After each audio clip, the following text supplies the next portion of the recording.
નમસ્કાર મિત્રો, આપ જોઈ રહ્યા છો N1 Gujarati news. N1 Gujarati ન્યૂઝમાં આપનું હાર્દિક સ્વાગત કરીએ છીએ. હવે જોઈએ આજના સમાચાર. દાહોદ વિકસતી જાતિ સમાજ કલ્યાણ કચેરી ખાતે નાયબ નિયામક સાવલિયા સાહેબના અધ્યક્ષસ્થાને વિચરતી વિમુક્ત જાતિના મુક્તિ દિવસની સમાજ શિક્ષણ શિબિર યોજાઈ.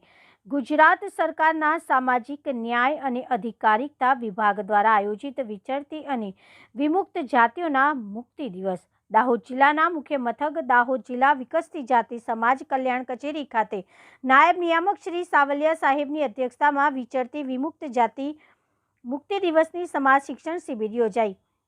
દાહોદ જિલ્લા વિકસિત જાતિ સમાજ કલ્યાણ નાયબ નિયામક શ્રી સાવલિયા સાહેબે દાહોદ જિલ્લાના વિચારતા સમુદાયના સમર્થન મંચના ઉપક્રમે વિચરતી વિમુક્ત જાતિના મુક્તિ દિવસની ઉજવણી તથા યોજનાકીય માહિતી અંગે સેમિનાર યોજવામાં આવ્યો.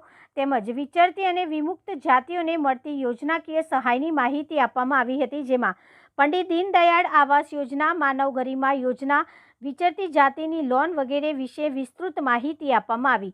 આ પ્રસંગે અનુરૂપ બક્ષીપંચ સમાજના પ્રમુખ સરદારભાઈ પટેલ વિચરતી વિમુક્ત જાતિના ઇતિહાસ અને હાલની સ્થિતિ વિશે પ્રાસંગિક પ્રવચન કર્યું હતું.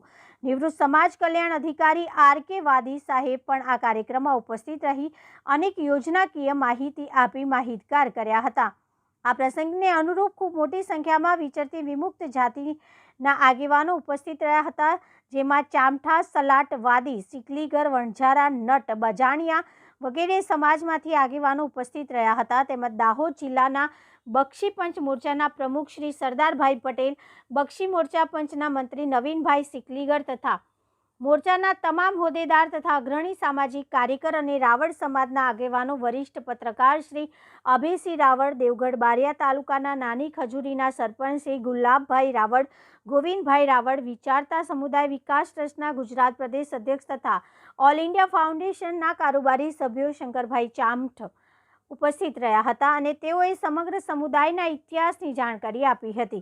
આ કાર્યક્રમનું સંચાલન નાયબ નિયામક વિકસિત જાતિ સમાજ કલ્યાણ અધિકારી શ્રી સાવલિયા સાહેબ, સુનિલ બારિયા તથા સ્ટાફગણ દ્વારા સુંદર આયોજન કરી નાસ્તાનું પણ આયોજન કરવામાં આવ્યું હતું.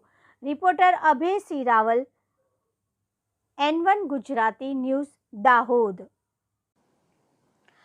સમાચારમાં બસ અત્યારે આટલું જ. વધુ સમાચાર જોવા માટે અમારી ચેનલને લાઇક અને સબસ્ક્રાઇબ કરવાનું ના ભૂલશો.